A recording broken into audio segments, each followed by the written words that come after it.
इस वीडियो में हम मिश्रण और उसके प्रकार के बारे में पढ़ेंगे। पिछले वीडियो में हमने शुद्ध पदार्थ और मिश्रण के बारे में पढ़ा था। आइए अब हम विभिन्न प्रकार के मिश्रण के बारे में पढ़ते हैं। आप सबने नींबू पानी तो पिया ही होगा। यह हम सबके घरों में बनता है। मिश्रण का अध्ययन करने के लिए आइए अब हम नींबू पानी का उदाहरण लेते हैं।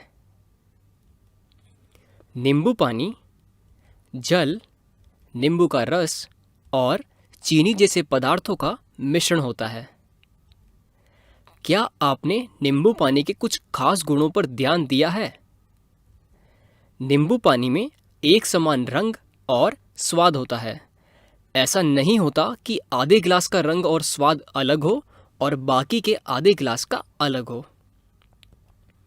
इसी तरह आपने यह भी देखा होगा कि जब हम एक बड़े जग में नींबू पानी बनाते हैं और उसे 2 या 3 गिलास में डालते हैं तो उनमें से प्रत्येक का रंग और स्वाद बिल्कुल एक जैसा रहता है। आप इससे क्या निष्कर्ष निकाल सकते हैं?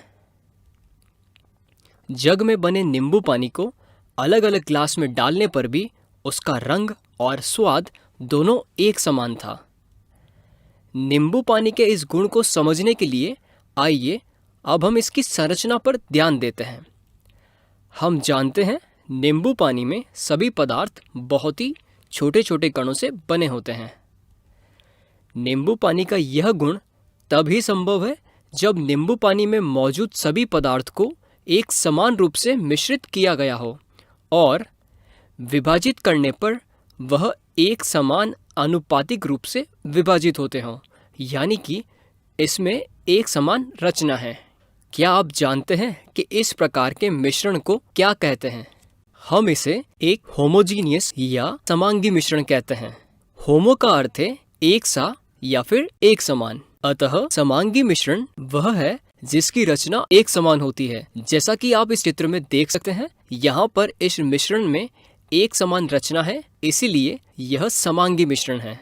इसका मतलब हम इस मिश्रण का कोई भी भाग ले तो हमको समान संख्या में लाल और हरे गोले मिलेंगे।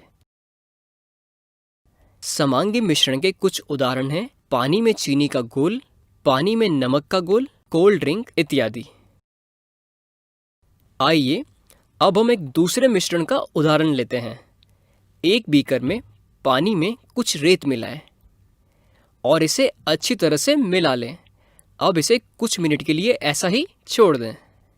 आप देखेंगे कि रेत नीचे बैठने लगेगी और इस मिश्रण में सबसे नीचे की तरफ गहरा रंग और ऊपर की तरफ हल्का रंग होगा। आपको पानी में रेत के विभिन्न आकार के कण दिखाई देंगे। कुछ छोटे होंगे और कुछ बड़े होंगे और ज़्यादातर कण नीचे की तरफ होंगे। तो आप इससे क्या निष्कर्ष निकाल सकते हैं? इस मिश्रण में कण समान रूप से विभाजित नहीं होते हैं और अनियमित तरीके से बटे हुए होते हैं। ऊपरी हिस्से में हल्के कण होते हैं जबकि निचले हिस्से में अधिक भारी कण होते हैं। अगर आप इस मिश्रण को 2 अलग अलग बीकर में डालते हैं तो आप देखेंगे कि दोनों के रंग में अंतर दिखता है। इससे हमें यह पता चलता है कि इस मिश्रण में कण असमान तरीके से बटे हुए हैं। क्या आप जानते हैं कि इस तरह के मिश्रण को हम क्या कहते हैं? हम इसे विषमांगी मिश्रण या फिर हेट्रोजीनियस मिक्सचर कहते हैं। हेट्रो का अर्थ है असमान अथवा अलग अलग। एक विषमांगी मिश्रण वह होता है जिसकी रचना एक समान नहीं होती है। जैसा कि आप इस चित्र में देख सकते हैं, यहाँ पर इस मिश्रण में असमान रचना है, इसीलिए यह एक विषमांगी मिश्रण है। पानी में रेत का मिश्रण, पानी में चौक का मिश्रण, अंडे में दूध का मिश्रण एक विषमांगी मिश्रण के उदाहरण हैं। हमने अब तक देखा है कि मिश्रण के 2 प्रकार होते हैं, समांगी और विषमांगी। समांगी मिश्रण वह होता है जिसकी रचना एक समान होती है और विषमांगी मिश्रण वह होता है जिसकी रचना एक समान नहीं होती है।